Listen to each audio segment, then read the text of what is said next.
I'll pass these pictures around, and you'll notice there's 2 rows there of seedling peas.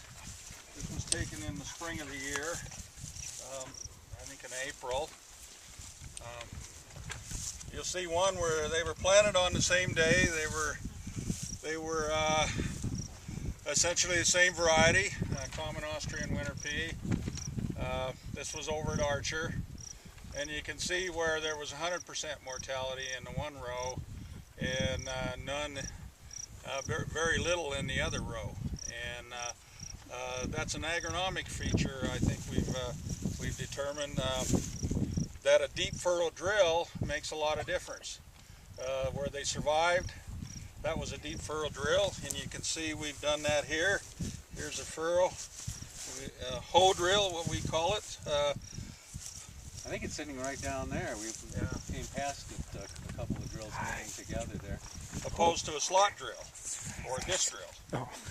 What you're doing is you're creating a small micro environment there that captures that snow.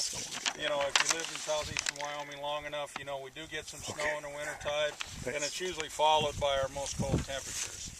And so if you can capture that snow, so we tried, this was planted into standing wheat residue, chem fallow, just like what you see behind you there.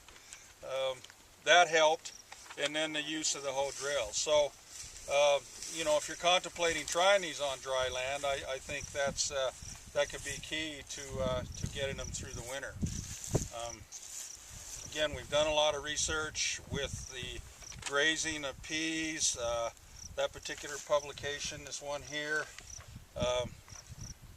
it was 5 years of data we collected on that.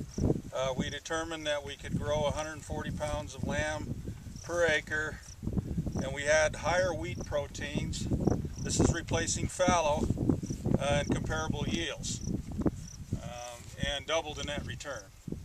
Double the net return by inserting Austrian winter peas in place of fallow. Of course, these were during some pretty wet years, some more common years. This wouldn't have worked for a lot of this decade. I mean, and I'll talk a little, when we get to the next stop, I'll talk about the kinds of precip we've been having there. But it is something that we've also shown with cattle. We've done a limited amount of grazing study, 2 years of grazing with heifers on peas here at SAREC, and there's always a concern about will they founder, will they have problems. We didn't have any trouble with that. You know, we had to take precautions, give the cattle a shot, give them bloat guard, but no problems with foundering. And again, it's one of those things that we would like to have done more research on, and we would have done more research on, but we hit the drought.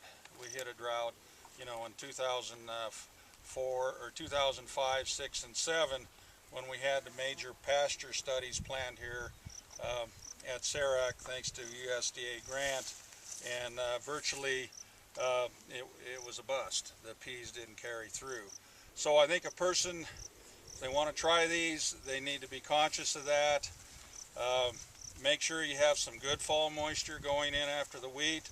This year should be a good year for that. And you know, be prepared to jump into fallow if it appears like you're in a drought period.